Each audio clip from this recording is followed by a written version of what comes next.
e bem-vindo ao webinar da Câmara Americana de Comércio dos Estados Unidos do Brasil, chamado Reunindo Talentos para Transformar o Governo. Obrigado a todos por participarem. Eu sou John Welch, diretor executivo da Câmara de Comércio, e em nome da Câmara desejamos todos saúde e felicidade neste adorável outono. Antes de passar a tela para o nosso presidente Simone Morato, também peço que vocês usem a guia de Q&A para fazer perguntas na parte de baixo da sua tela. Você pode fazê-lo a qualquer momento e tentaremos respondê-los após o painel de discussão e durante o período de perguntas e respostas. Muito obrigado. Simone? Oi, bom dia a todos. Como vocês sabem, eu sou a Simone Morato, presidente da Câmara, e tenho o prazer hoje de estar fazendo a abertura desse evento de importância muito grande, eu acho que para o Brasil e para as questões políticas atuais que a gente tem vivido no mundo. E queria colocar para vocês alguns pontos nessa introdução que a gente vai tocar durante essa próxima hora. A primeira coisa, o surgimento desse evento se deu numa conversa que tive com o Guilherme Coelho, que é o nosso mediador do evento e vai estar participando e contando um pouco do que ele faz, quando a gente começou a discutir um pouco da questão da nova geração e a questão de propósito.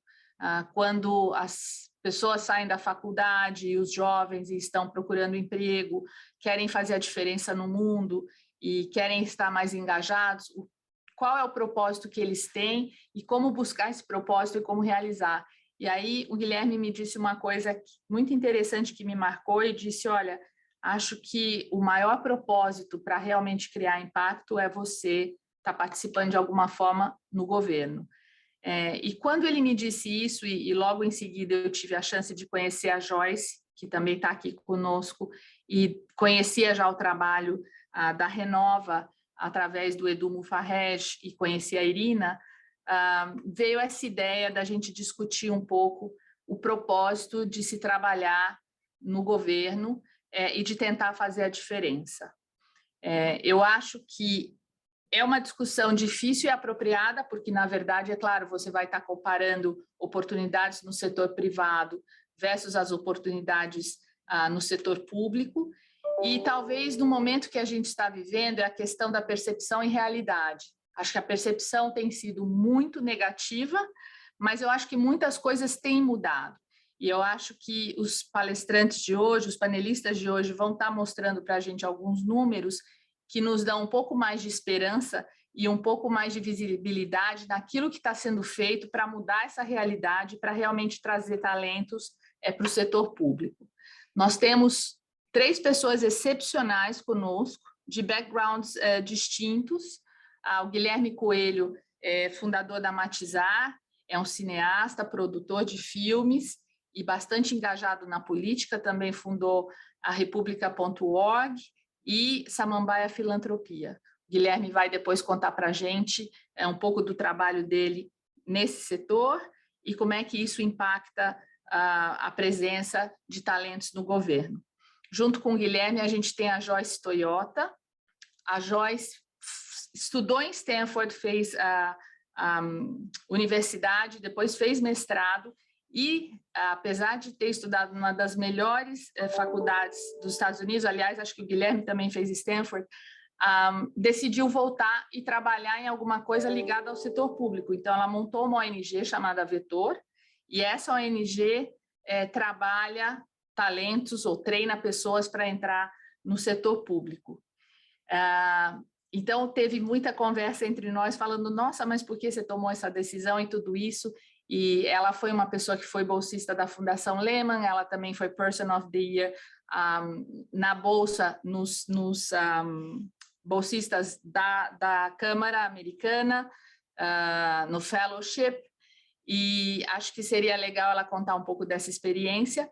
E, por último, a Irina, que fez USP, está trabalhando no setor, digamos, ligado ao setor público, no Renova, nos últimos 2 anos. Ela vem do setor privado também, fez essa mudança e vai contar para a gente o que o Renova tem feito e como é que essas 3 pessoas de backgrounds e lugares diferentes se relacionam, porque, no fim, todas são meio coordenadas para o mesmo fim, e como isso pode atrair talentos, atrair novos jovens, e como é que isso pode estar mudando o Brasil, dado esse momento de reforma administrativa, discussão política e tudo isso. Então, eu vou deixar a palavra agora para cada um contar um pouquinho do que faz, e depois o Guilherme vai mediar aí as questões e fazer um bate-papo muito informal. E peço a todos vocês que usem o Q&A para fazer suas perguntas, vamos tentar responder a todos. E primeiro, obrigada, Guilherme, obrigada, Joyce, obrigada, Irina, por estarem participando. É um prazer estar com vocês, é um assunto super relevante e vamos começar. Guilherme, você começa aí contando da República.org, Samambaia, de você. Bom dia, muito obrigado, Simone. Obrigado pelo convite de estar aqui na Brazilian American Chamber of Commerce. É um prazer estar aqui com a Joyce, com a Irina, com você e com o John. Meu papel vai ser de criar uma conversa entre a Irina e a Joyce. Simone e eu vamos ficar aqui botando pilha. Mas, para vocês terem um pouco de contexto, eu trabalho no Conselho da República.org, no Conselho da Samambaia Filantropia. São 2 instituições de investimento social privado, focadas em transformação social no Brasil. A Samambaia Filantropia como uma holding de investimento social privado. Seu maior investimento é a República.org, que é uma instituição que começou há 5 anos, com o objetivo de promover excelência no setor público, e ela faz isso através de doação a projetos que criem mais efetividade e deem mais atratividade ao setor público brasileiro. A gente trabalha muito com o Vetor, que sempre foi uma inspiração para a gente. Eu, falando sobre a questão do propósito, que você falou anteriormente, Simone, eu acho que é uma das grandes palavras hoje, como atenção, propósito, acho que são as grandes questões, né? No meio nessa era, nessa economia da atenção que a gente está vivendo, propósito, eu acho que é das moedas mais importantes. Eu acho que todas nós aqui podemos dizer que trabalhamos com isso. Eu acho que tem também a busca por propósito, ou a revisão dos seus propósitos está no centro desse grande movimento agora chamado The Big Quit, quando você vê em alguns setores até 25% da força de trabalho saindo dos seus trabalhos, né, devido à pandemia. Quer dizer, acho que a pandemia do Covid-19 gerou em todas nós um grande questionamento sobre o que a gente está fazendo, por que a gente está fazendo, com quem que a gente está fazendo. E eu acho que o propósito é central essa discussão, e é uma discussão salutar, que eu acho que vai nos encaminhar a achar melhores lugares para a gente trabalhar. Lembrando que é sempre um desafio, né? Nos perguntar se a gente está no lugar certo. Isso geralmente só acontece 20% das vezes. A gente é colocado no lugar correto de trabalho, né? Isso vale também para pessoas com quem a gente trabalha, quem a gente recruta. Então, como a República.org é focada em gestão de pessoas, eu sou muito ligado nisso, né? Nessas motivações inerentes ao setor público e das coisas que a gente aprende ao setor privado. A Joyce, acho que vai poder falar um pouquinho sobre uma pesquisa da Datafolha, realizada pelo movimento Pessoas à Frente, que é uma instituição, é um grupo de especialistas em gestão de pessoas em governos, e a Joyce vai nos contar um pouco sobre a percepção das pessoas, cidadãos brasileiros sobre o serviço público brasileiro. Mas, paralelo a essa pesquisa, acaba de ser realizado pelo Executivo Federal, que é o maior empregador do país, o governo federal, executivo, contratam, tem 600 mil pessoas trabalhando, 600 mil funcionários ativos, é o maior empregador do país. Eles fizeram uma pesquisa que foi enviada a 530 mil dessas pessoas e teve 32 mil respostas. Então, uma pesquisa com um N muito relevante, 32 mil pessoas, e que em breve vai ser discutido, vai ser tema de teses e artigos.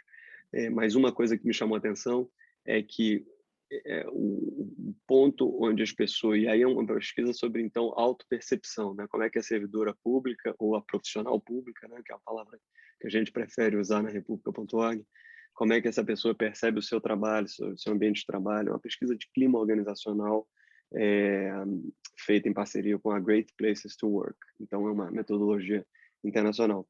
E na questão de motivação, e falo isso porque tem a ver com propósito, em torno de 95% das pessoas, dos respondentes, dessas 32 mil pessoas, dizem que trabalhar no governo, elas têm certeza que ao trabalhar em governo, elas estão fazendo a diferença. Isso é muito maior do que uma presidente de banco, uma dona, uma herdeira de qualquer coisa.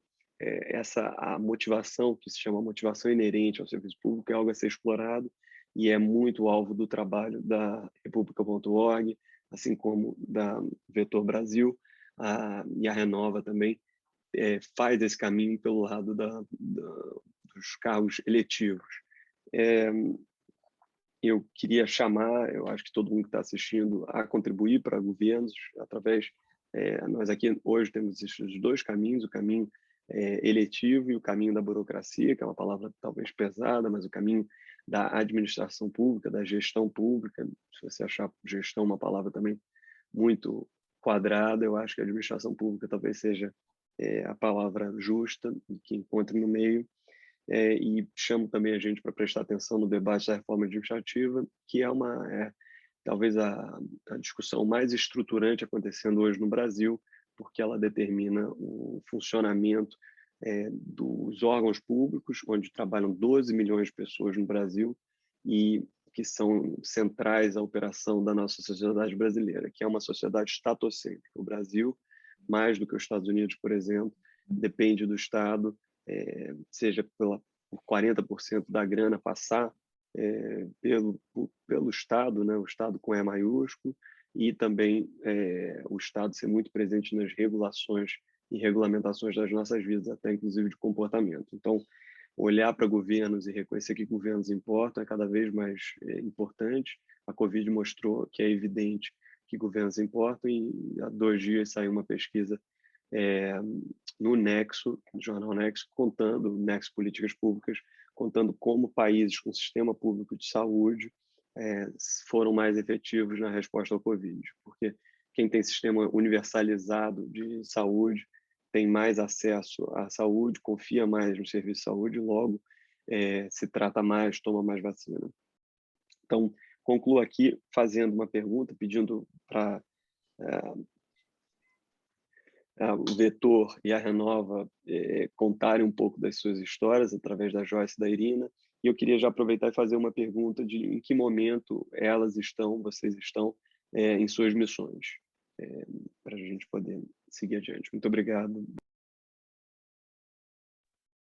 Legal, muito bom, Guilherme, Simone, John, muito obrigada pelo convite de estar aqui hoje. Estou super feliz de poder participar e conversar sobre esse assunto, que é meu assunto preferido, então gosto muito de falar sobre ele e acho muito legal ter a oportunidade de falar com mais gente, porque, em geral, as pessoas têm muito uma visão não tão positiva sobre o setor público, sobre o governo. Até o Guilherme falou a burocracia, né? A burocracia tá tudo ok, mas a gente usa essa palavra de uma forma muito negativa, né? A gente fala, no futebol, a gente fala o time jogou de forma burocrática, quer dizer que ele jogou mal, certo? Tava lá só cumprindo tabela, algo do tipo. Então, é interessante como a gente tem tantos olhares negativos, né, para o setor público, e eu compartilho de vários desses também. Acho que tem muita coisa que precisa ser mudada no setor público, mas acho que, acima de qualquer coisa, o que a gente acredita no Vetor é que grandes problemas do Brasil passam pelo setor público, mas não necessariamente o setor público consegue atrair as melhores pessoas para enfrentar esses grandes desafios. E com isso a gente acaba tendo um problema ainda maior, e a gente entra num ciclo vicioso em que o governo não consegue compor seus times de alto desempenho, não consegue olhar para pessoas da forma como deveria, e até as pessoas muito boas, que são muitas que estão no governo, também não têm oportunidades para se desenvolver, para entregar melhores serviços, e assim esse estereótipo continua num ciclo vicioso. O nosso objetivo no Vetor, quando a gente criou o Vetor, era justamente desenvolver talentos para o setor público. E a gente atua de uma forma totalmente complementar ao Renova BR, como a Irina vai falar depois, né? Enquanto o Renova está olhando para os cargos das pessoas que são eleitas, uma vez eleitas, um dos maiores desafios que essas pessoas têm é conseguir montar os seus times, é ir atrás das pessoas que vão trabalhar e vão entregar as políticas públicas, os serviços públicos juntos com ela. E o que a gente faz no Vetor é desenvolver pessoas. seja de dentro do setor público, que já estão lá dentro, sejam de fora do setor público, que querem entrar no setor público, para que elas estejam preparadas para esse desafio, que é imenso. É muito comum, quando as pessoas estão fora do governo, olhar para o setor público e falar, pô, isso é fácil de fazer, qualquer um pode fazer, se eu estivesse ali eu faria melhor. Mas quando a gente entra, a gente vê de fato qual o tamanho do desafio, as dificuldades que existem, e o objetivo não é a gente olhar para isso e desanimar, mas olhar para isso e falar, a gente precisa criar uma rede de pessoas, massa crítica suficiente para fazer essa mudança. Não dá para fazer essa mudança só com uma pessoa, só com duas pessoas. A gente precisa de muita gente engajada nessa temática. Então, é isso que a gente tenta fazer e é isso que a gente sempre gosta de buscar a ajuda das pessoas para fazer com a gente. E aí, indo já aqui para a pergunta do Guilherme para a primeira, que é em que momento que a gente está do vetor, a gente foi criado com esse objetivo de ter pessoas muito boas no setor público, isso que a gente quer fazer. E na prática a gente tem duas frentes de atuação. Uma que é focar nos nossos programas, em que a gente trabalha o desenvolvimento dessas lideranças, das pessoas mesmo. Um dos nossos maiores programas é o Trainee de Gestão Pública, que foca em jovens que estão no início de carreira. Eles acabam a faculdade e passam de 1 a 2 anos trabalhando dentro do setor público, ajudando a compor times de alto desempenho para entregar melhores projetos e políticas públicas. A gente tem um outro programa que é focado no desenvolvimento de lideranças negras dentro do setor público. A gente tem um outro programa que é focado em lideranças educacionais da educação pública. Então, a gente tem essa frente no vetor e a gente também tem uma frente de produtos online, produtos digitais, para facilitar a gestão de pessoas dentro dos governos. Porque o nosso objetivo é mudar a forma, a cultura de gestão de pessoas dentro do governo, para que isso não seja só uma coisa burocrática, só pagar a folha, mas que a gente realmente olhe para pessoas como um ativo, como algo estratégico. Então, a gente tem alguns produtos aqui que ajudam os governos a fazer seleção, a gerir suas equipes, e essa é a nossa nova frente que a gente está fazendo no vetor. Esse é o momento que nós estamos agora. Vou cortar por aqui, porque acho que o mais bacana vai ser a gente poder fazer começar a conversa o mais rápido possível. Muito obrigado, Jéssica. Pessoal, um prazer estar aqui. Obrigada, John, Simone, Guilherme, Joyce, todo mundo que está tirando um tempo para conversar de um assunto tão relevante, né? A gente gasta muito tempo reclamando, isso não funciona, isso não é legal, a corrupção, enfim, a gente tem inúmeros temas que a gente pode falar, que a gente escuta em casa, que a gente reclama, que a gente tuita, que a gente faz TikTok, por aí vai indo. E aqui eu acho que a grande provocação desse painel, que é uma provocação corajosa, puxa, se você quiser fazer diferença e diferente, tem como, né? E a gente está aqui, talvez, explicando alguns dos caminhos que podem contribuir aí nessa decisão. E é uma decisão que nós três tomamos, né? O Guilherme, Joyce, de alguma maneira a gente optou por fazer uma transição e olhar os problemas do país de perto e entender o que ele inevitavelmente passa por políticas públicas, sendo um Brasil um lugar tão continental, tão desigual e com pessoas tão diferentes, né? Nesse contexto, então, eu vou apresentar o Renova. O Renova é uma escola de políticos, vamos dizer assim, né? Quando alguém tem essa vontade, diferente do que a Joyce estava explicando, né? De fazer parte de uma equipe, o Renova ele dá uma formação para que as pessoas tenham capacidade de serem eleitas, que são habilidades diferentes, elas são muito importantes e diferentes. E isso a gente não aprende em nenhum lugar, né? Pô, tem muitos cursos de administração pública, mas assim, a gente de fato tenta trazer as pessoas para perto da política e contar para elas que é possível sim entrar, se candidatar, ser uma pessoa justa, uma pessoa honesta, uma pessoa com diálogo, empática. Então, a partir disso, o Renova ele nasceu em 2018, a gente tem 4 anos, e a gente faz processos seletivos para quem tem esse desejo. Não é obrigatório se candidatar, claro, porque é uma decisão, além de dura, muito pessoal, mas a gente dá todas as condições para que isso aconteça. Eu vou trazer alguns números só para exemplificar o que eu estou falando. Então, no nosso primeiro processo seletivo, que eram para as eleições de deputados federais há 4 anos atrás e estaduais, nós tivemos nesse processo seletivo 4.000 pessoas, das quais 133 passaram no curso presencial. E aí, Gui, já vou implementar onde a gente está, né? Porque aí eu já vou fazer um pulo aqui, que hoje a gente está com uma turma de 150 alunos, mas o processo seletivo teve 15.000 inscrições. Qual que é a boa notícia? A boa notícia é que 3 vezes mais pessoas se interessaram por fazer parte da política com cargos eletivos. E isso é muito bacana, a gente vê a sociedade civil se mobilizando e as pessoas, de fato, tendo esse bichinho aí dentro do coração, que a gente pode chamar de propósito, picando elas, falando, puxa, será que dá? Será que eu posso? Será que eu consigo? E a gente aqui dentro do Renova fala, sim, você consegue, e a gente vai ajudar, e a gente vai te ensinar, e a gente vai te acompanhar. É muito importante também dizer para vocês que o Renova ele é pluripartidário, ou seja, todo mundo é aceito.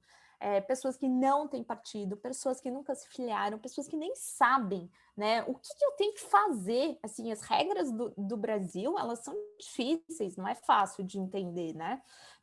Então, nós somos muito plurais, e isso é muito importante, porque nossa visão é que a democracia ela é representativa e ela representa um Brasil tão diferente.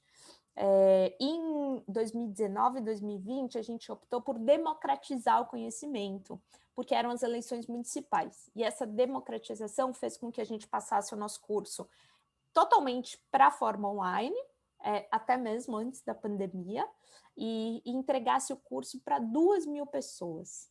Foi muito legal de ver o quanto as pessoas de fato engajaram, né? Porque não é só um curso, é um conceito, né? Quando você... Aí eu vou indo para o final da minha fala, mas quando você se engaja na política, por meio do vetor, por meio do Renova, por meio de um partido, por meio de um movimento, por meio de um voluntariado, enfim, existem tantas maneiras, né? Você está engajando a coisa mais importante que eu acho que existe dentro de nós, que é a esperança, né?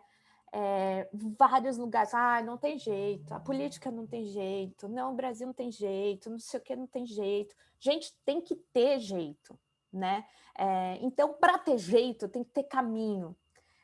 E o caminho a gente constrói juntos, e eu acho que esse é o grande ponto das políticas públicas. Um dos projetos do Renova sempre é a gente ir da teoria para a prática, da teoria para a prática, né? Como uma escola, vim do setor de educação. Então, um dos projetos chamou Renovar o Brasil, né? Então, os alunos tinham que ir nas suas cidades, escolher um lugar, um espaço público e renovar. E sentir as dificuldades daquilo, né? Que é um pouco do que a Joyce falou, né? Da tal da burocracia. Então, não é simplesmente você chegar numa praça e pintar. Você tem que pedir autorização, você tem uma série de coisas. E a partir disso, você vai conhecendo um pouco mais da sua cidade. E aí a gente do time também fez uma biblioteca numa escola pública, né? Então a gente foi lá, coletou livros, montou a biblioteca, e a gente fez uma roda com as crianças e leu para elas alguns contos. E aí, no final, a gente teve uma conversa e uma das perguntas foi: e aí, pessoal, com o tempo, né, qual é o sonho de vocês, né, na escola pública? E aí cada um foi falando seu sonho, né? Eu quero dirigir uma ambulância, né? Eu quero, né? Cada um ia replicando um pouquinho do que via em casa. E aí uma menina, a última, assim, mais caladinha, ela falou assim: quero ser presidente do Brasil. E as outras crianças riram dela. E a gente lá, do Renova, né? Assim, poxa. E aí a gente falou, por que vocês estão rindo?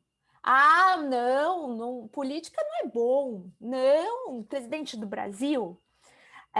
E aí o que eu queria aqui terminar e passar minha fala para o Guilherme é que, poxa, que bom que essa menina tem um sonho. Primeiro, por ela ser menina, então ela tem que continuar tendo esse sonho de ser presidente do Brasil. E segundo, porque a gente tem que, a partir de uma pessoa, fazer a diferença nas demais e fazer com que a gente tenha esse momento de reflexão, de, poxa, a minha vida, sim, pode ser uma escolha pública, eu vou fazer diferente e eu consigo mobilizar muita gente junto. Então, enfim, muito feliz de estar aqui com vocês, discutindo esse tema que eu também acho de extrema relevância. Muito obrigado, Irina. Desculpa que eu estou com a minha filha aqui do lado fazendo uma apresentação da escola dela. Bem, muito obrigado pela essa primeira rodada. Queria convidar a nossa turma que está nos assistindo a fazer perguntas aqui no Q&A, para a gente, enfim, trocar ideias. E eu queria lembrar uma frase um slogan do jornal The Guardian durante a pandemia, ou durante esse retrocesso democrático que a gente vem vivendo desde 2015, que é esperança é poder, pegando carona no que a Irina falou. Esperança é também uma moeda, também uma maneira da gente motivar as pessoas. Eu queria perguntar, a gente está num evento da Brazilian American Chamber of Commerce, Joyce e Irina, de onde vocês tiram inspiração dos Estados Unidos para as atividades que a gente está fazendo aqui no Brasil? Obrigado.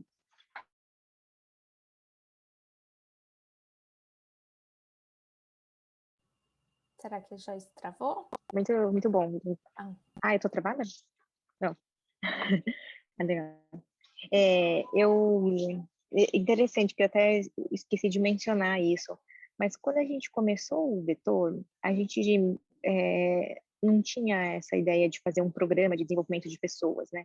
A gente sabia que existia essa necessidade. Eu sempre brinco, eu falo que eu não queria criar o Vetor, eu queria ser cliente do Vetor, porque quando eu trabalhei no governo, eu tinha muita dificuldade para formar meus times.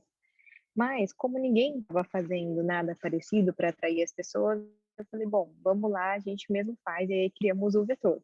E uma grande inspiração para mim foi o Teach for America, uma grande ONG americana que recruta jovens formados em universidades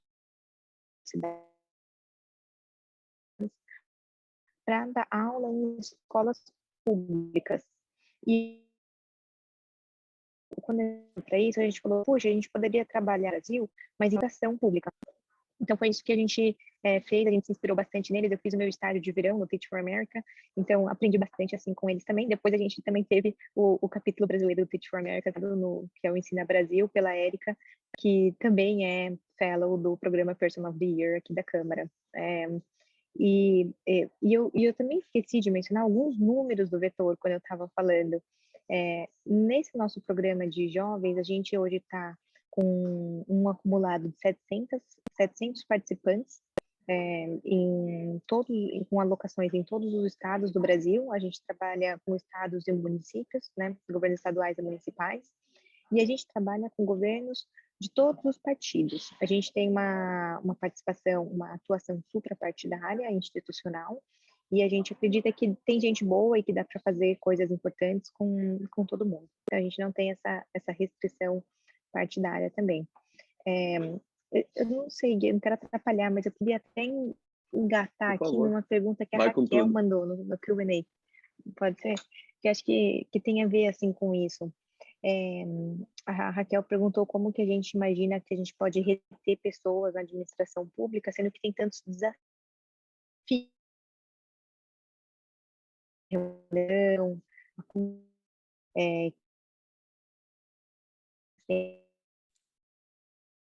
Percepção da sociedade. E eu até ia me coisa que o Guilherme falou logo no comecinho, que foi essa pesquisa que a Datafolha fez sobre lideranças públicas.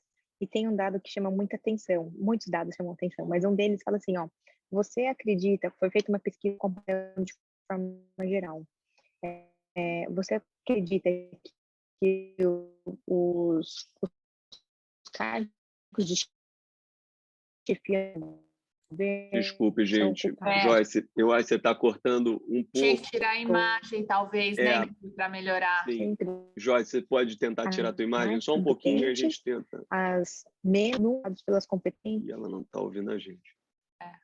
Desculpe, pessoal, a gente vai retomar com a Joyce assim que ela puder. Ela tirou a Vamos imagem. ver. Joyce, Virou. se você puder ir do começo, contextualizando a gente sobre essa pesquisa Datafolha do Movimento Pessoas à Frente. Muito obrigado. Isso. A Datafolha fez, então, essa pesquisa para saber a percepção que a população tinha das lideranças públicas. E uma das perguntas fala assim, metade dos entrevistados dizem que, na opinião deles, os cargos de chefia do governo nunca são ocupados pelas pessoas mais competentes. Eu acho que isso está totalmente relacionado com o ponto da Raquel, que a percepção, né, do governo é muito ruim, somada à remuneração que está ruim, a cultura que é muito... E a gente nos lugares do governo em que dá para trabalhar. Então, existem algumas lideranças que têm uma cabeça... Eu acho que a gente está cortando, estamos perdendo a Joyce. Acho que ela caiu. Ela caiu. Irina, você consegue emendar? Claro. E eu queria falar para o Valmor, olha, Valmor, a gente vai fazer a diferença, não tem escolha, a gente tem que fazer isso. Não existe lugar bom, não existe vida boa sem governo bom. Os lugares legais de morar têm governos bons. Então, ou é isso, ou é isso. A questão é quanto tempo a gente vai levar para fazer isso, e isso depende do nosso foco em eventos como esse, de lideranças como a Simone e trabalhos da Irina e da Joyce. Muito obrigado. Só antes da Irina até colocar isso, e acho que emendando nessa questão que o Guilherme falou, eu concordo, quer dizer, ou é isso, a gente não tem outra opção. Eu acho que a opção de você simplesmente, como a Irina e a Joyce falaram, reclamar é a posição mais fácil. Na verdade, a gente pode continuar reclamando a vida inteira e não fazer nada, mas eu acho que a grande questão aqui é a gente abrir os olhos e falar, tudo bem, a gente está falando com 3 pessoas, a Vetor tem 2 anos, a Renova tem 4 anos, República.org 5 anos. E a gente está vendo que a semente, que é o seed, para esse negócio começar a ter uma multiplicação de talentos e pessoas e políticos de fato eleitos, ou pessoas na gestão pública que façam a diferença. Hoje a gente pode estar falando que a gente vai ter 500, 600 até, e isso vai numa progressão, oxalá numa progressão geométrica. Agora, sem dúvida, há muita dificuldade. E o que eu queria que talvez a Irina e o próprio Guilherme abordassem como é que a gente convence alguém, quer dizer, a ir para o setor público, não só... Claro, a pessoa pode ter o propósito e pode ter a vontade, pode querer fazer a mudança, mas a pessoa precisa viver, pagar suas contas, precisa crescer. Como é que essa pessoa vive com esse salário? Ou eu não sei bem a média de salário, quer dizer, no setor público existe muita diferença entre o municipal, estadual e federal, e dentro do federal outras coisas. Existe a percepção e a realidade. Existe a percepção que todo mundo ganha bem, que o dinheiro não é bem gasto, e talvez coisas que são poluídas por alguns cargos e algumas áreas, e existe a realidade de que não é bem assim, e tem outras pessoas que ganham muito menos e a gente precisa rever isso.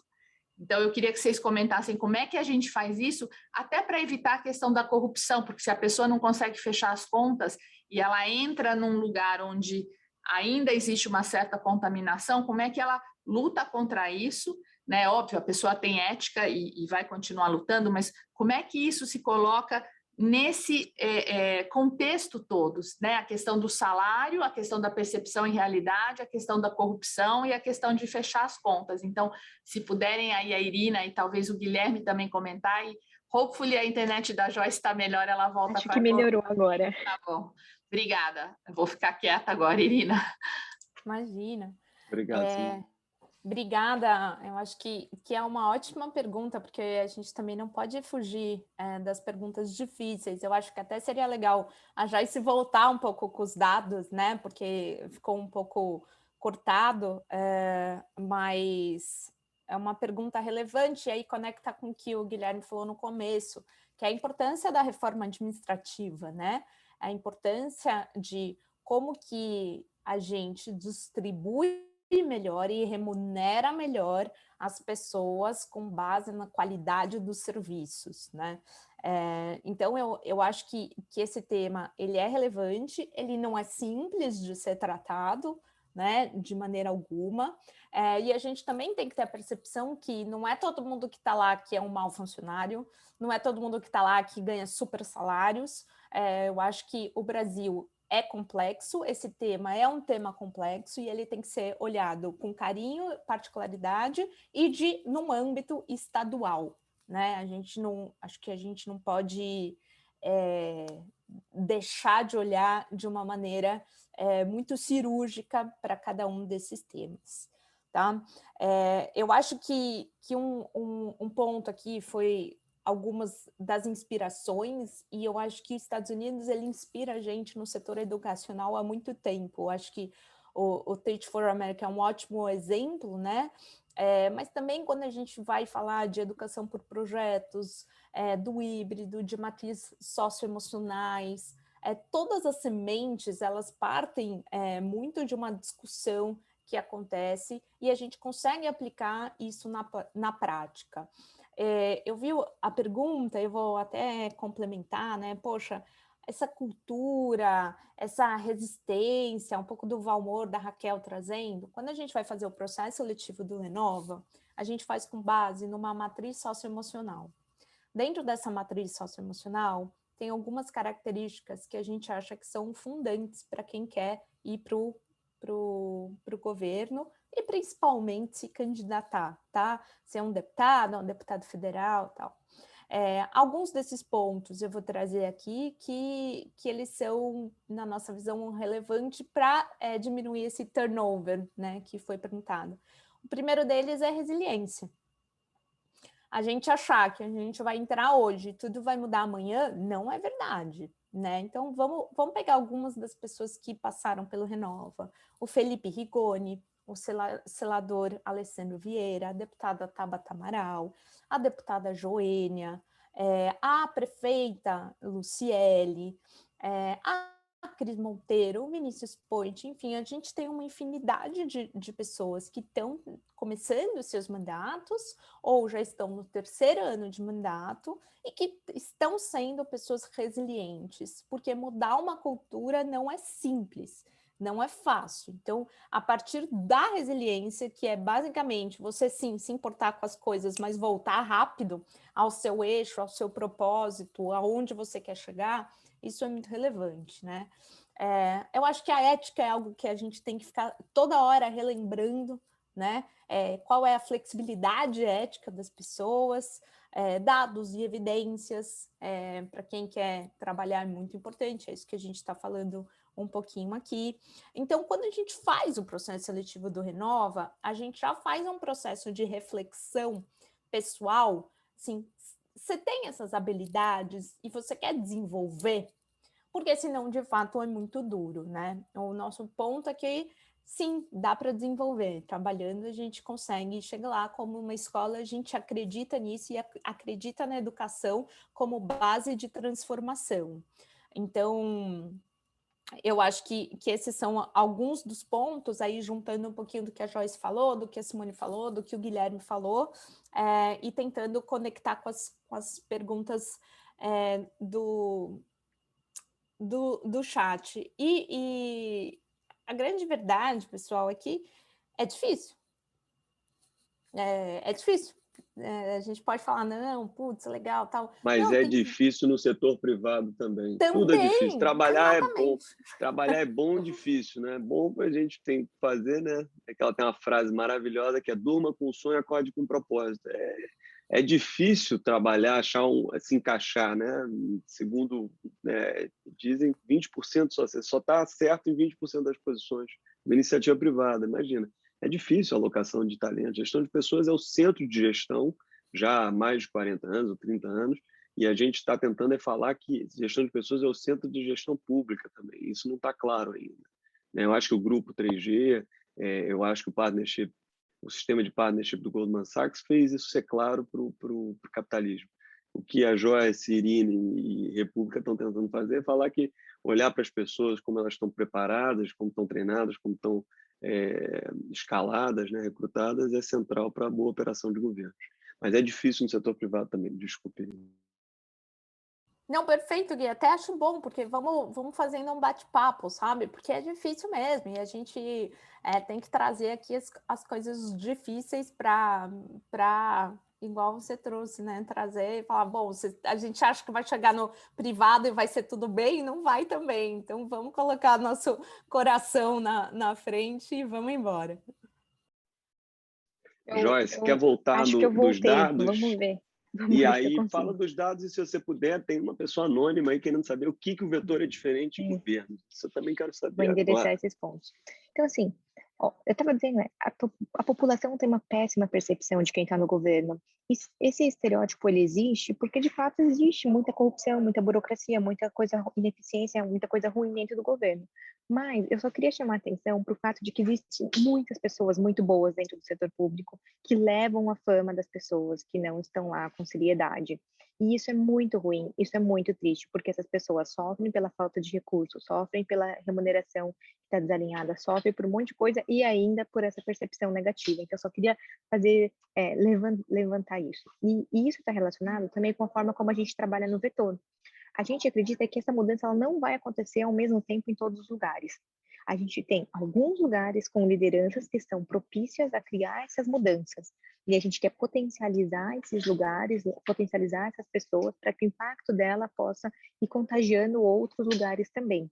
Então, a gente acha que existe uma estratégia, um fio por onde começar e para onde seguir. Não dá para fazer, não dá para ser ingênuo e achar que está todo mundo pronto para fazer todas as mudanças. Não. A gente tem que encontrar aqueles lugares que já estão prontos, ajudar, acelerar, agilizar e depois expandir. E a percepção da sociedade também é só lembrar, não sei se o Guilherme mencionou, mas a República.org tem um prêmio, que é o Prêmio Espírito Público, que justamente tenta mostrar a trajetória de pessoas que fizeram mudança durante toda a vida delas no setor público para tentar mudar essa percepção da sociedade, que também eu acho que é muito, muito bacana. Em relação à remuneração, eu sempre costumo dizer assim, o governo não é que ele paga mal ou paga bem demais, né? Tem gente que fala, pô, a gente até agora fez recentemente a campanha lá contra os super salários no governo e tudo, mas o grande ponto é que o governo paga distorcido.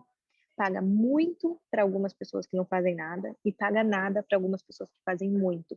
E esse é um dos piores fatores do ambiente de trabalho do setor público.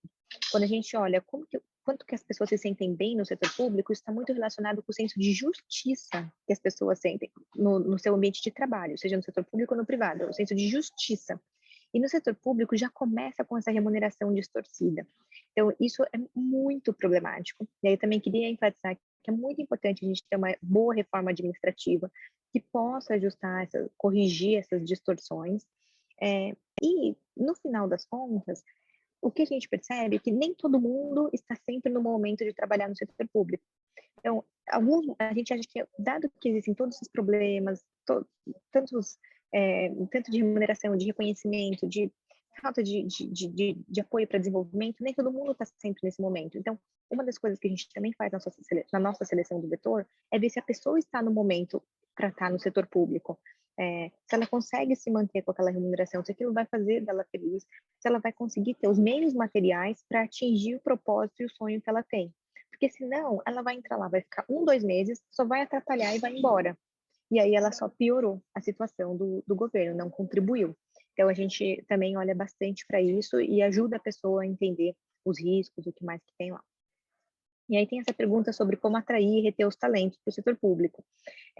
A gente faz isso de uma forma muito diferente do governo.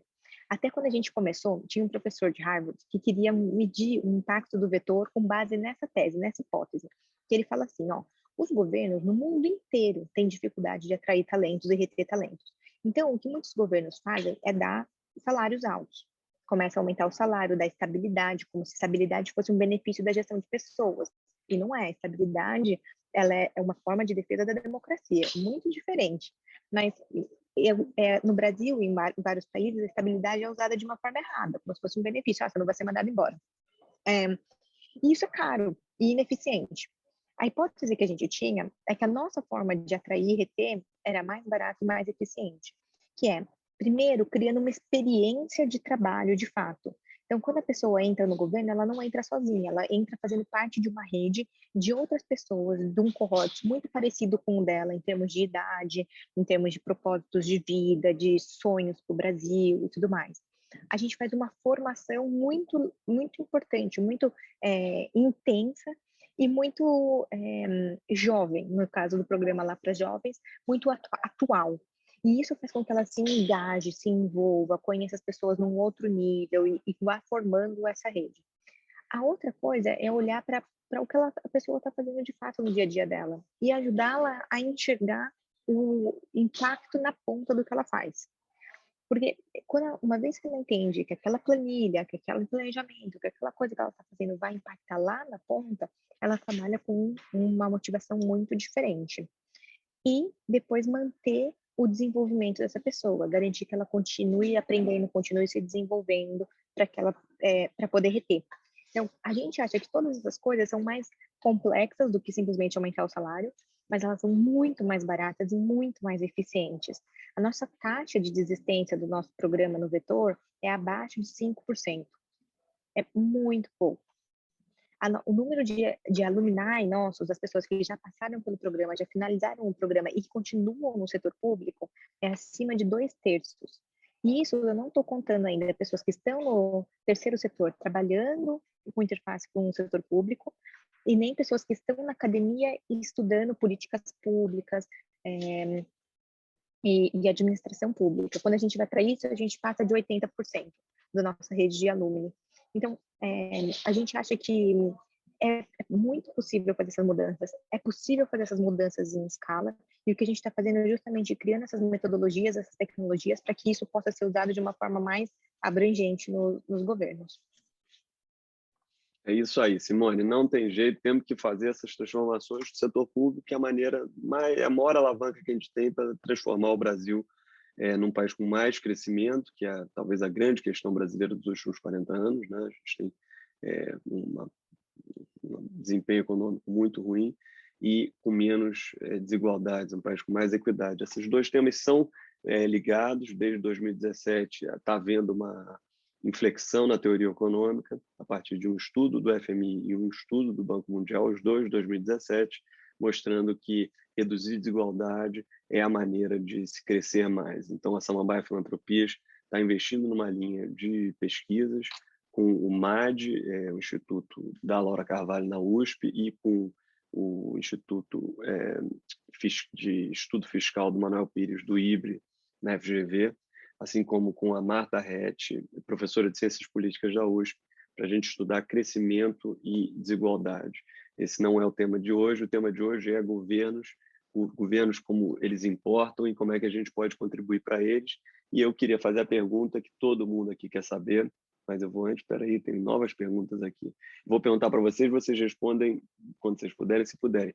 Como é que vocês colaboram? Se vocês já colaboraram, Vetor Brasil e Renova. Mas antes a gente tem perguntas aqui do Vitor sobre cotas raciais no setor público, e aí eu acho que a Joyce pode falar do nosso projeto recente de formação pioneiro, de formação de lideranças pretas no setor público, e o Valmor nos fala que o maior desafio de qualquer mudança é mesmo a mudança de cultura, é isso. Mudanças de cultura dizem 1000 coisas, né? Demora 5 anos, mas o que a gente tem aqui juntos nesse painel é um movimento, de fato, em direção a mais capital social para o Brasil, né? Através de uma crença que governos importam e que as pessoas do governo são o centro dessas mudanças que a gente quer realizar. Notável esforço, obrigado, Valmor. E como é que vocês percebem o papel de vocês na aprovação, por exemplo, de uma boa reforma administrativa? Isso a gente pode voltar nisso. Vocês querem falar disso? O que vocês trabalharam em reforma administrativa? E a pergunta de como é que vocês colaboram, porque vocês são o lado da administração pública e o lado da política eleitoral. Obrigado. Eu começo aqui, talvez com uma reflexão sobre o que é cultura. Cultura é uma tríade de comportamentos, símbolos e sistemas. se alguma dessas coisas não for mudada, a cultura continua a mesma. Então, eu acho que quando a gente está falando de reforma administrativa, a gente está colocando essa tríade aí de sistemas, que é um pouco do que a Joyce falou, do sistema de remuneração, né? De como que você mede a eficiência, de como que você olha para a pessoa do seu lado e fala o seguinte: eu não vou fazer mais se ela está fazendo só isso e a gente ganha o mesmo para todo sempre, né? Então, eu acho que é uma questão muito relevante. Porém, o Renova, como uma escola e como um dos nossos pilares é ser pluripartidários, a gente não se envolve em nenhuma das pautas, né? O que a gente faz? A gente dá aulas com dados e evidências, e a partir disso, os mandatários ou as pessoas que estão trabalhando no governo, eles podem dialogar e pensar em soluções consorciadas, né? Então, dentro do Renova, a gente não advoga, né, por nada, a gente, exceto por uma questão que é muito importante, que é a questão fundante, que é a democracia, né? Então, sim, porque sem democracia a gente não teria discussões plurais. Então, acho que... E teríamos menos crescimento econômico e menos cooperação entre Brasil e Estados Unidos. Exatamente. Então, acho que esse é um dos pontos, tá? Que eu acho que para a gente é bem relevante.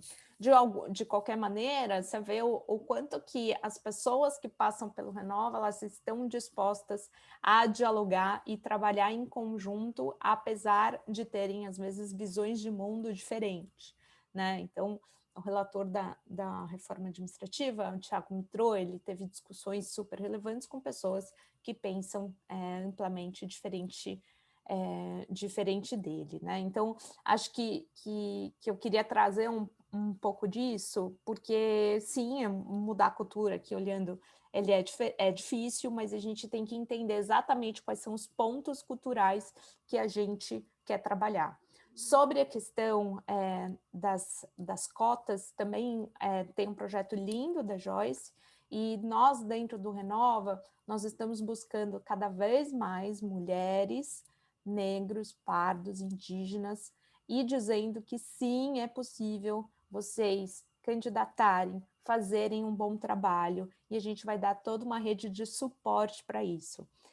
Tanto que o nosso processo seletivo ele foi 100% baseado no conceito da equidade, ou seja, as pessoas elas não partem do mesmo lugar no Brasil. Então, Joyce, você vai, né, falar melhor que eu, não adianta a gente pegar e fazer um teste de lógica ou um teste de inglês para dizer que, putz, então você está apto ou não para ser um bom político, não é por aí, né? É por isso que tudo que a gente faz é com base numa matriz socioemocional.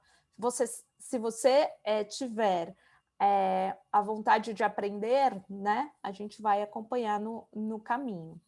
E aí eu vou finalizar e passar para a Joyce falando um segredo. Joyce, vou te contar um segredo.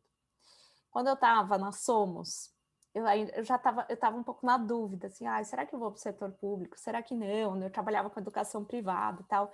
E eu prestei um processo do vetor e eu bombei, eu fiquei arrasada. Mas assim... Eu não sabia disso. Juro, você me bombou, fiquei arrasada. Agora, te ouvindo, eu pensei, eu não estava preparada mesmo, sabe? Eu acho que eu não tinha o grau de maturidade e o grau de certeza que eu tenho hoje. Então, eu achei muito legal. A hora que você falou, eu falei, acho que foi por isso que eu não passei. Ainda bem que eu não fiz esse teste, Simone. Tô aqui no meu cantinho, quentinho. Nem eu acho que eu não passaria também. Talvez daqui um pouco eu consiga passar, mas por enquanto eu não estou nesse nível de maturidade. Mas eu quero contribuir de alguma forma, e a Câmara também, e eu, enfim, como pessoa física e banco e tudo isso, indiretamente acho que contribuo. Bem indiretamente, mas tento contribuir. Contribui muito. Gente, eu não sabia disso, Irina. Adorei.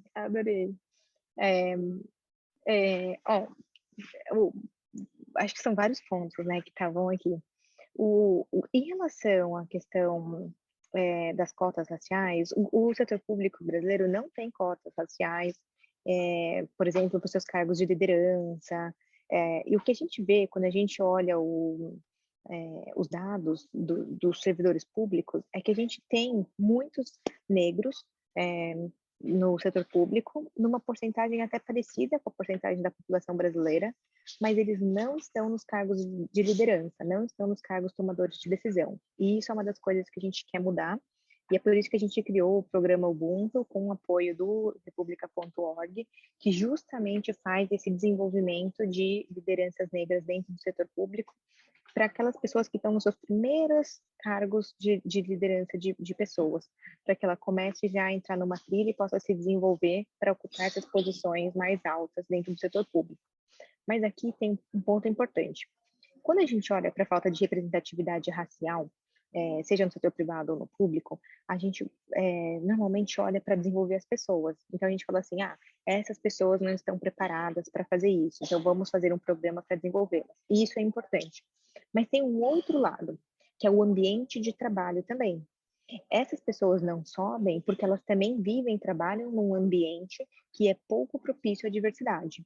Então, uma outra ação que o Vetor também faz é de desenvolver essa cultura dentro do setor público para que o governo se torne um ambiente de trabalho propício à diversidade. E isso é bem importante, porque acho que as duas coisas precisam andar juntas, né? E é para isso que a gente está olhando. Agora a gente teve uma MP 1042 recentemente aprovada, com alguns vetos, e não, na minha opinião, não da melhor forma possível, em que houve uma discussão de se colocar cotas para as posições de liderança dentro do governo federal, mas isso ficou totalmente de fora. Foi uma pena, porque a gente poderia ter colocado algumas coisas que pudessem estimular mais o governo a olhar para como faz seleção, atração, seleção e retenção de lideranças negras nos cargos de liderança. E em relação ao ponto do Valmor, a gente, do Vetor, também não se posiciona institucionalmente a favor ou contra qualquer política ou qualquer coisa assim, porque a gente trabalha com todos os governos, então a gente tem que estar aberto a todos, mas eu faço parte do movimento Pessoas à Frente, que o Guilherme também já tinha mencionado. O Guilherme, o República.org, é uma das organizações que viabiliza esse movimento existir. O objetivo é olhar para a gestão de pessoas no setor público, e ali dentro a gente fez muitas discussões sobre a reforma, e eu acho que então, uma das coisas que eu consigo fazer estando no Vetor é influenciar, participando desse movimento. E a segunda coisa é assim, muitas das coisas que foram propostas lá inicialmente na reforma, já nem falo da reforma como ela está agora, mas como ela estava no início, eram voltadas para coisas que nunca tinham sido feitas no Brasil antes. Então a gente falava, vamos fazer processo seletivo profissional para os cargos de liderança do governo em larga escala. A gente não tinha feito isso antes, a gente olhava os exemplos do Reino Unido, de Singapura, que são países muito diferentes dos nossos. E o que a gente fez no Vetor, com o apoio do República.org e outras fundações e institutos, foi criar esses cases aqui dentro do Brasil, para falar, olha, vamos fazer uma parceria com o governo de tal estado, e a gente fez parcerias com diversos governos estaduais. O Vetor especificamente focou em Minas Gerais, São Paulo e Rio Grande do Sul, mas o movimento como um todo trabalhou vários estados do Nordeste, do Norte também, e o objetivo era falar, vamos criar esses cases no Brasil, porque com isso a gente vai, mostrar que é possível fazer aqui dentro, e falar, aqui a gente já fez seleção profissional de centenas de cargos da alta administração, e 2, aprender para ver o que de fato funciona e o que não funciona, para a gente poder propor para colocar na reforma. Porque tem coisas que são muito bonitas no papel, na teoria, ou são muito bonitas em outros países, mas também não funcionam aqui. Então, a gente teve muito aprendizado disso. E ao final desses projetos, a gente fez uma análise para falar, o que ajudou, o que atrapalhou, o que seria legal que fosse lei e fosse legal, fosse usado para todo mundo, o que são coisas que só vão burocratizar ainda mais. Então, eu acho que a forma como a gente consegue contribuir com isso é testando coisas na prática, gerando esses aprendizados e participando desses movimentos que fazem advocacy nessas temáticas.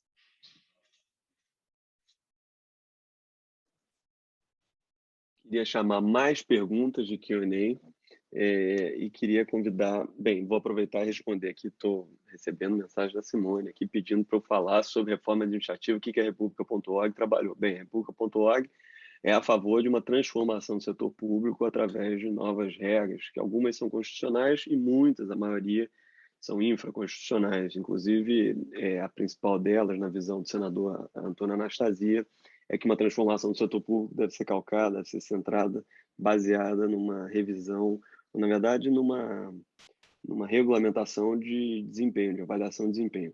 E quando se fala em avaliação de desempenho, não é fazer curva forçada, não é demitir ninguém, não é vir com uma sanha vingativa e autofágica, né? Porque a gente tem que pensar que o serviço público está aí para trabalhar para a gente. Claro que existem distorções, como foram ditas aqui, mas a gente tem que vir com alguma confiança e algum benefício da dúvida quando a gente entra nesse debate.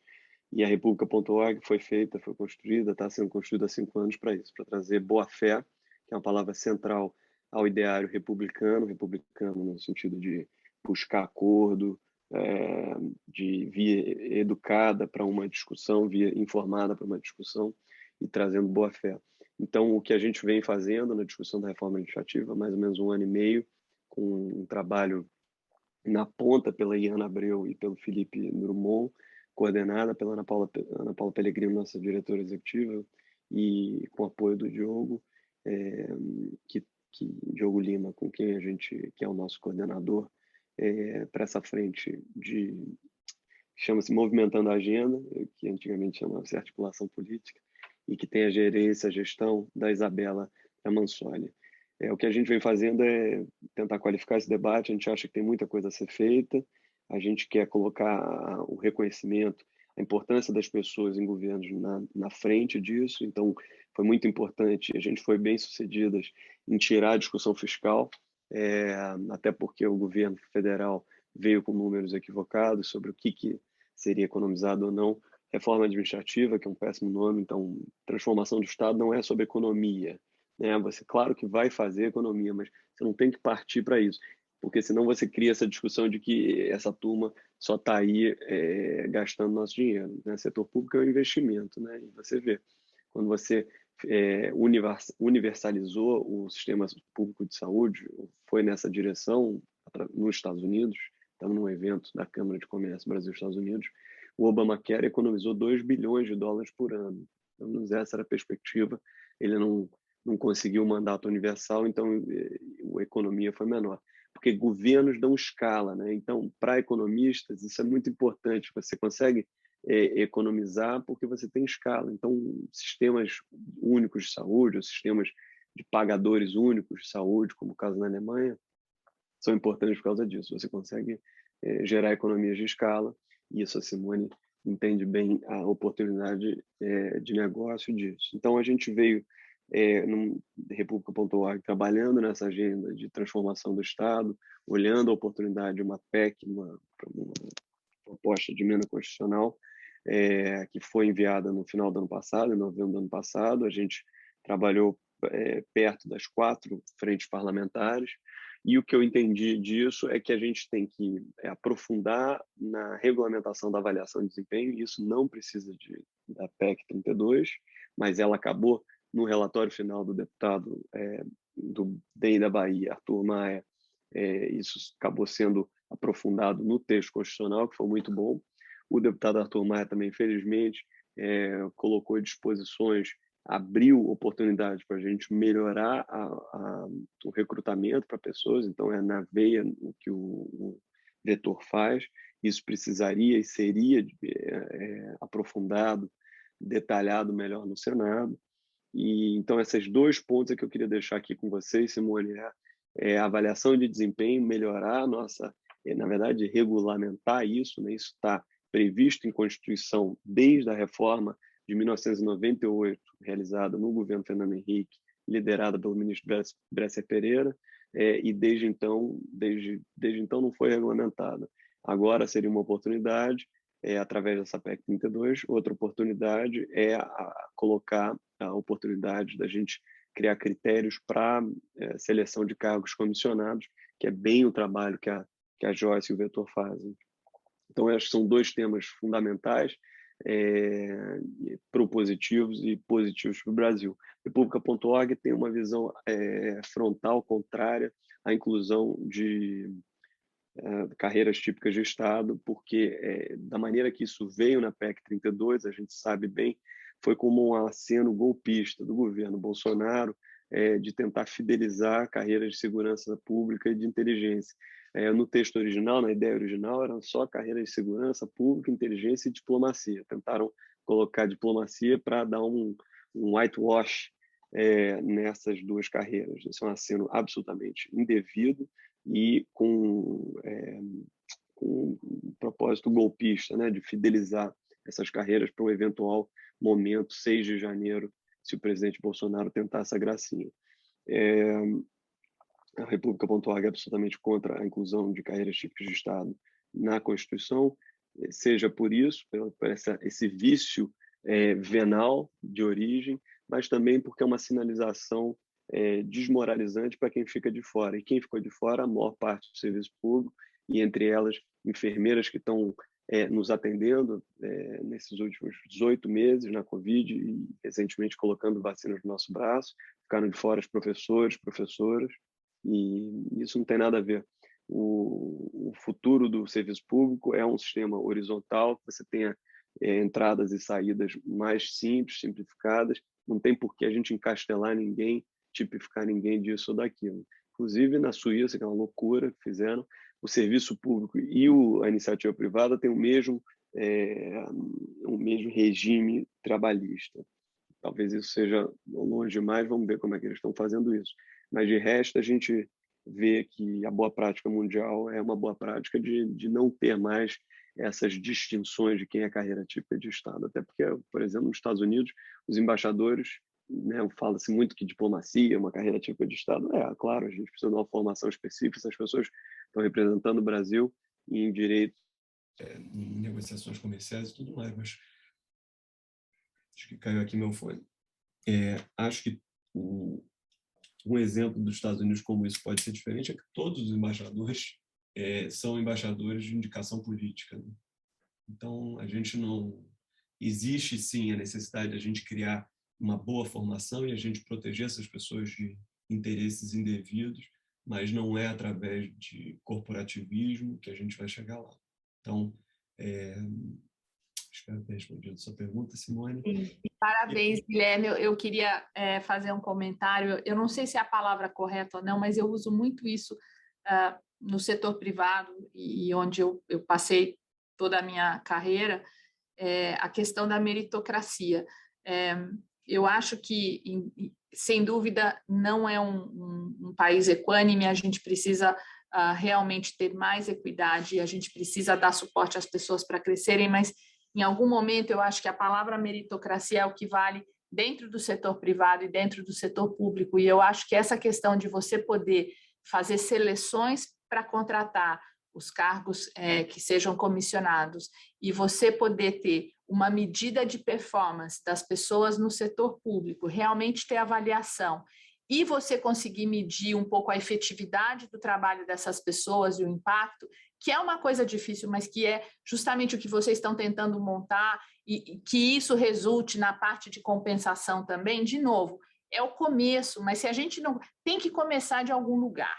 E é difícil e vocês tomaram essa batalha. E eu acho que a gente tem que engajar e mostrar que a transparência, a seleção, a avaliação das pessoas, a meritocracia, vai fazer com que isso, no longo prazo, mude a cara do setor público no Brasil e a gente realmente dê mérito às pessoas que tanto trabalham e tanto se esforçam entendeu? E tem tanta dificuldade no setor público, como a Joyce falou antes, e são contaminadas por essa visão que a gente tem, que todo mundo não presta, todo mundo é incompetente, todo mundo está lá para clip o salário e tem estabilidade, e essa coisa que você falou, se o fulano trabalha 9 to 5, por que eu vou trabalhar um pouco mais? Então, não é assim, a gente precisa poder medir, mostrar, ter transparência disso e dar benefício para quem merece. Acho que é isso, né, Guilherme? Não sei, tentando resumir um pouco, acho que é isso que a gente precisa fazer para o setor público ser mais atrativo para os talentos, porque, em última instância, a gente quer mais Joyces, mais Irinas, mais Guilhermes e mais gente fazendo isso e trazendo gente boa para o setor público. É difícil a gente a gente ter esperança, mas, por outro lado, é o começo da esperança, e como o Valmor questionou, quer dizer, a gente começa de algum lugar, é um embrião, é uma semente, mas eu acho que tem tudo para funcionar. A gente tem que ter, acho que foi a Irina que falou essa palavra, resiliência. Resiliência é o que da questão, e a resiliência no setor privado também, quer dizer, quantas pessoas têm sucesso ou não, encontram emprego ou não, têm propósito ou não, como o Guilherme falou, você está fazendo aquilo que você gosta ou não. Então, resiliência e meritocracia, para mim, foram palavras assim chaves que eu acho que tem que ficar na cabeça das pessoas. Obrigada.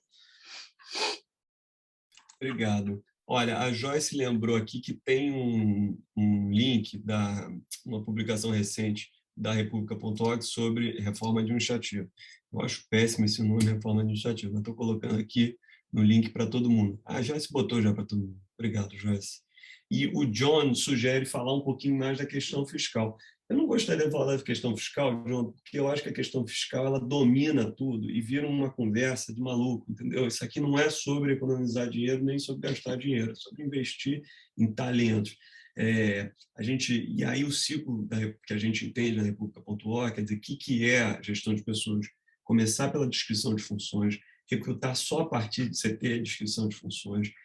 Uma vez a pessoa recrutada, você embarcá-la, alinhando com metas individuais e metas organizacionais, e, de novo, toda essa parte de metas e avaliação de desempenho, como a Simone vem falando, isso não é para criar nenhum terrorismo, isso não é fazer curva forçada, não é querer demitir ninguém.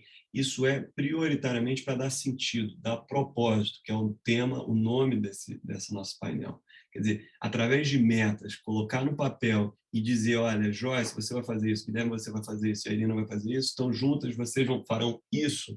Isso é basilar em gestão de pessoas. Então, você pensar que você vai botar as pessoas trabalhando sem botar no papel o que elas vão fazer, né, depois de embarcadas, e aí depois de embarcadas, alinhá-las com times. Times estou fixado, fascinado, fetichando.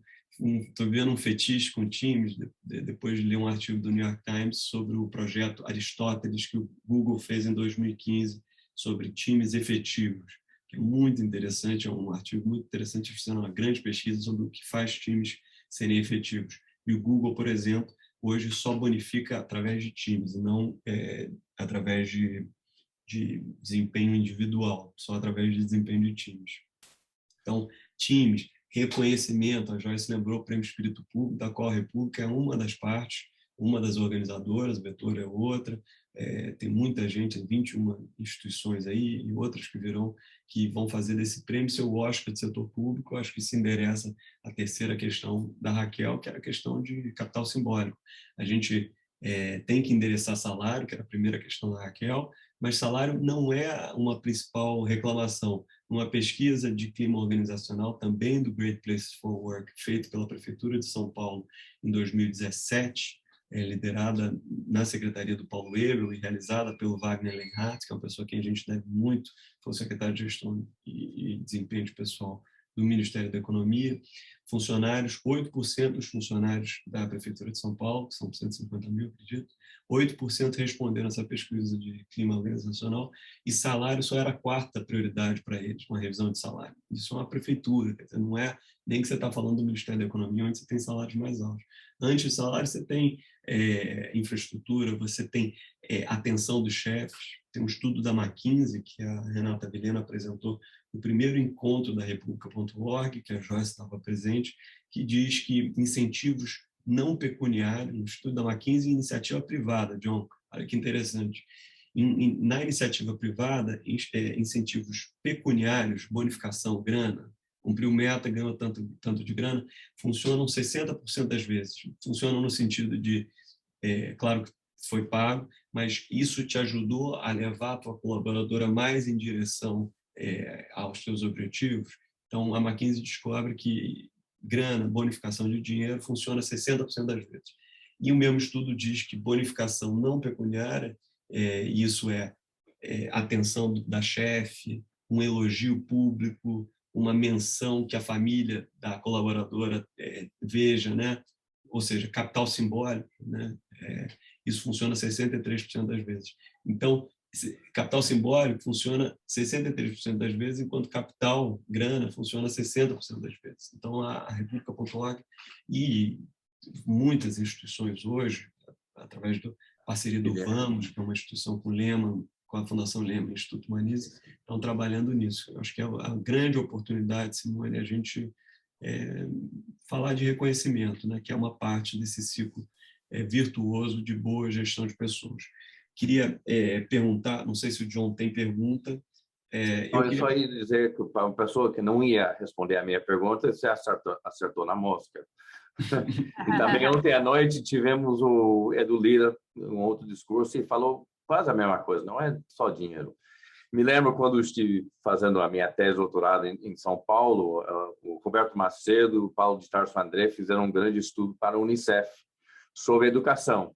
Você vê que o Brasil gasta muito em educação, pelo menos por porcentagem do PIB, o resultado não é eficiente.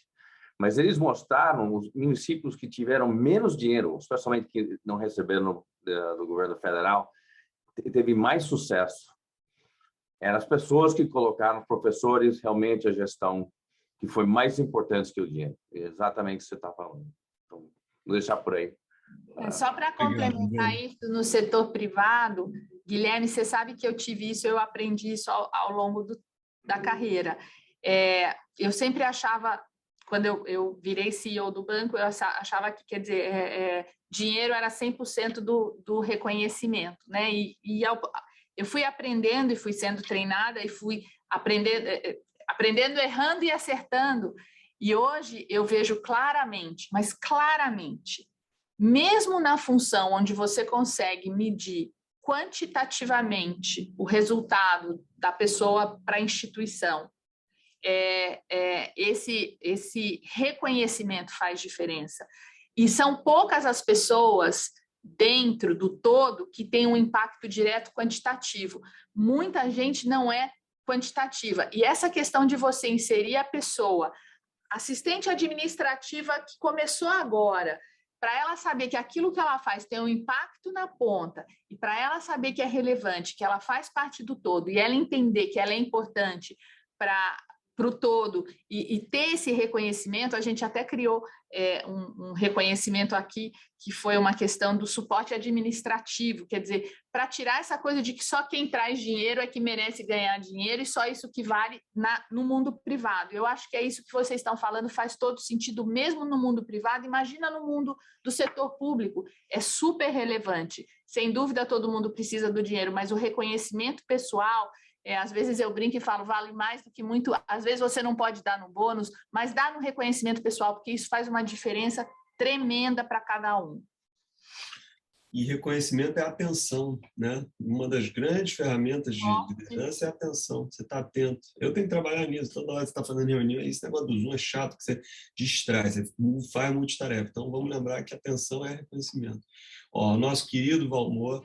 Deixa eu contribuir aqui com um livro, gente, que é muito legal. Ele chama Mentes Brilhantes. Vale muito a pena ler, porque ele mostra um estudo de como equipes, eu acho que é um pouco do que o Guilherme falou, equipes eficientes funcionam, né? E às vezes a grande verdade é que são pessoas complementares e que sabem trabalhar bem juntas. E aí eles comparam, né, um grupo de engenheiros com crianças. E normalmente as crianças elas acabam sendo mais eficientes. Então, assim, tem vários insights que eles quebram um pouquinho desse mindset fixo, né, Carol Dweck, que a gente tem de algumas maneiras, né, do que é sucesso, do que é ser bom, o que é uma boa remuneração, né, uma coisa padrão. Então, queria deixar aqui como uma contribuição, assim, o livro. E uma questão relevante sobre...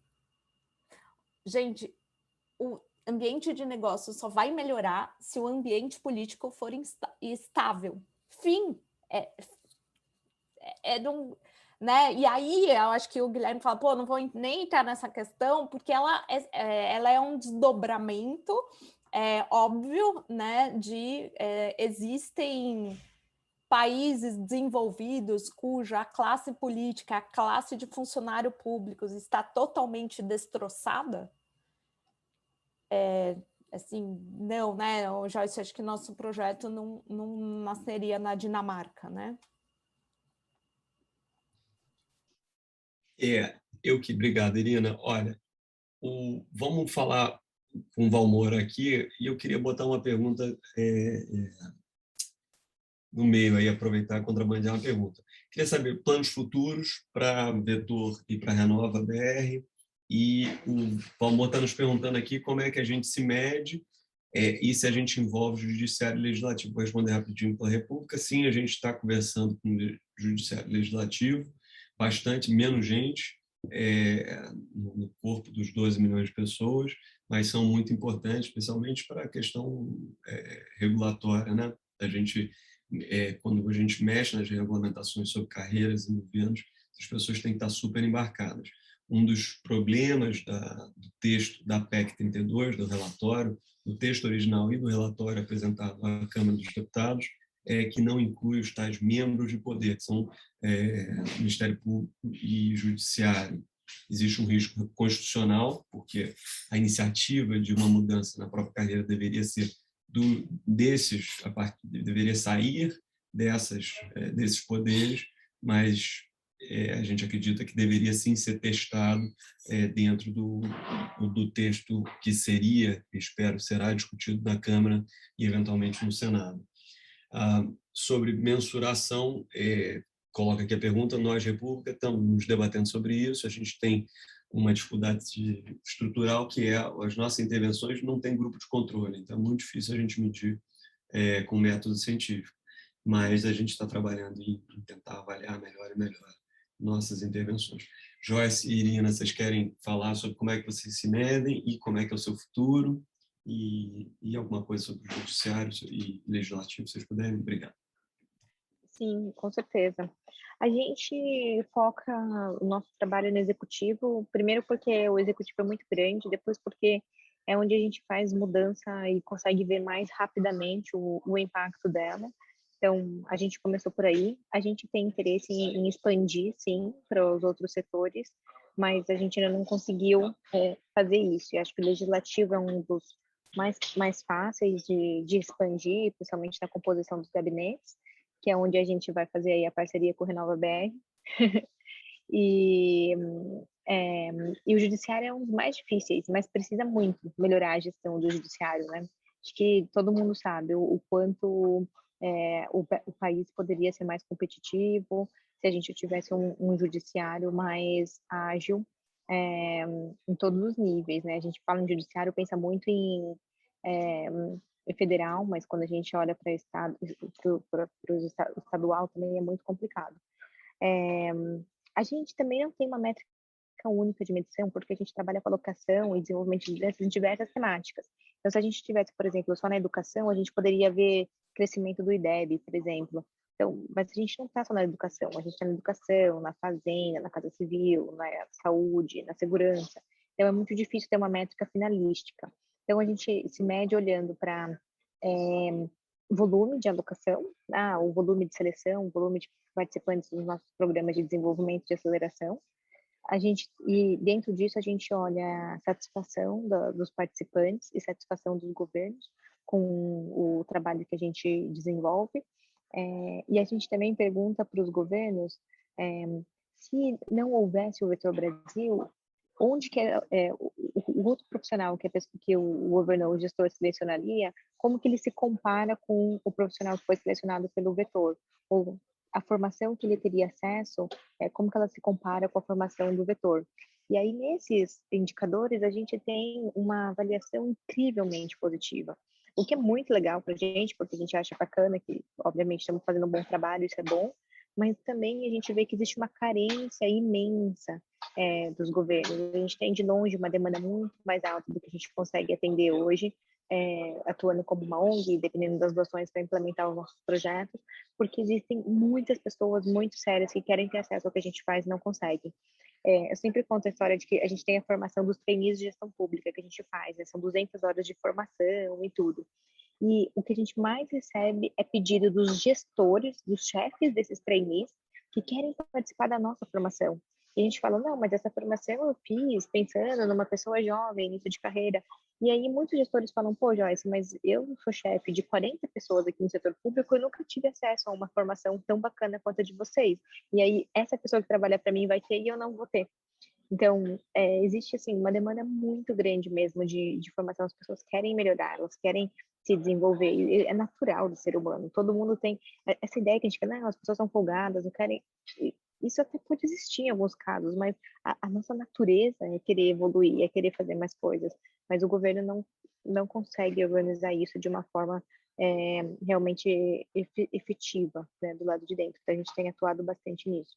E os nossos planos futuros são relacionados a promover uma mudança de cultura na forma como o governo faz gestão de pessoas. A gente não quer crescer o vetor para o vetor ser imenso e fazer todas as seleções para cargos comissionados do Brasil. Não é isso. O que a gente quer é que o governo seja capaz de fazer isso. E isso passa não só por formar o governo nessa temática, mas também em criar as metodologias, em criar os produtos, as ferramentas que facilitam essa gestão para quem está do lado de dentro do setor público. Então, é para aí que a gente está andando. Muito obrigado, Joyce. Joyce, acho que a gente fala o plano máximo do Renova é não existir, né? Porque aí deu tudo certo. Enquanto isso, a gente está focando nas candidaturas do Legislativo e do Executivo, então o Judiciário não faz parte dos nossos planos, e a gente tem alguns KPIs, que eles são a conclusão do curso, que é muito importante, quando a gente olha os números de online no Brasil antes da pandemia, a gente estava falando que a taxa média de conclusão era 30%, no Renova foi 91%. Além disso, a gente também mede a taxa de candidatura, né, uma vez que não é obrigatório. Então, a gente pode olhar de novo essa turma de 2.000 pessoas, 1.000 resolveram se candidatar. E o KPI de eleitos, para a gente, não é um KPI, porque a gente não influencia nisso. Quem vota são os eleitores, né? Mas o que a gente faz é dar uma formação continuada para as pessoas que passaram pelo Renova, em parceria com muitas, às vezes, embaixadas, com instituições de ensino, como o INSPER, e a gente está começando a desenvolver as metodologias para medição desse impacto na ponta, né? Porque a gente existe para que o brasileiro tenha uma vida melhor, né? Então, na ponta, a gente viu lá o quanto de projeto de lei, né? Mais de 2.000 projetos de lei de 17 pessoas, eficiência de gabinete, né? Mais de milhões de reais que estão sendo economizados, e a gente está evoluindo nesses indicadores para garantir que a gente, de fato, consiga medir, né? É um sonho ter um IDEB, né? Para saber, pô, começamos aqui, vamos chegar lá, uma avaliação de entrada, uma avaliação de saída, seria muito bacana. De planos de futuro, a gente está com uma turma aberta agora. Em 2022, a gente está avaliando uma nova turma, para quem ficou super inspirado e acha que 2022 é um momento de entrar na política, a gente está avaliando, ainda não é uma promessa.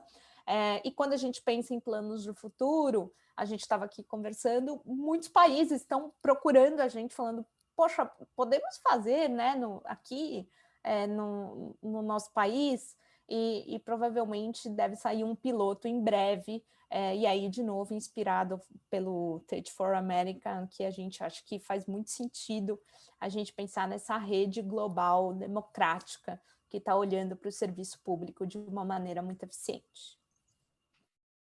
Muito obrigado, Irina. A gente está 12h30 no Rio de Janeiro, em São Paulo, Brasília, e a gente está na nossa hora. Simone, por favor, John.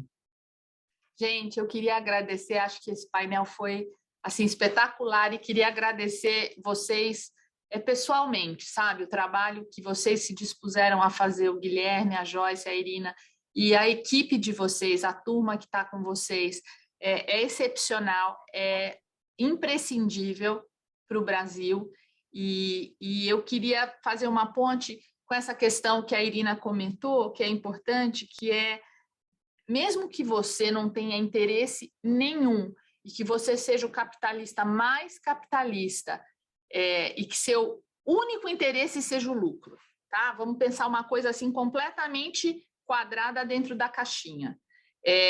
A pessoa que é o investidor que está aqui, o hedge fund, o fundo que investe em Brasil, infraestrutura e tal, digamos que o impacto social é a última preocupação. Não é verdade que o ESG está vindo e está tendo muito questionamento e as coisas estão mudando, mas só para fazer a minha tese, é que, olha, é o que você falou, você olha o risco Brasil, né? A medida do Credit Default Swap, o risco Brasil. Quanto menos risco político, mais baixo é o Credit Default Swap, é o risco Brasil. Então, o ponto é o seguinte, não existe crescimento econômico, não existe sustentabilidade se você não tiver um ambiente político favorável. Então, eu acho que o que vocês estão fazendo é muito mais impacto do que só o impacto político. Isso gera, na ponta, o que o Gui falou várias vezes, a questão de crescimento do PIB, a questão de diminuição de desigualdade.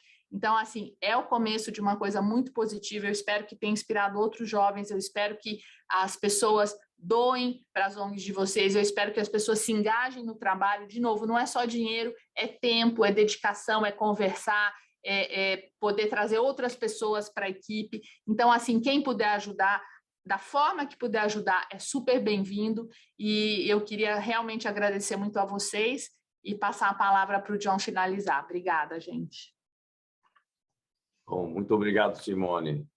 E também muito obrigado, Joyce, Irina e Guilherme, por uma discussão excelente. E obrigado a todos por participarem. Nosso próximo evento acontecerá em 17 de novembro, onde hospedaremos um seminário sobre desenvolvimentos regulatórios em serviços financeiros.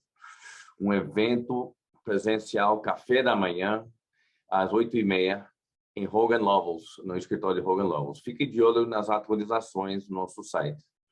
Mais uma vez, obrigado a todos por terem vindo, especialmente aos nossos membros. Para aqueles que não são, assista ao breve vídeo a seguir e nós convidaremos a ingressar na Câmara. Enquanto isso, mantenha-se saudável e de bom.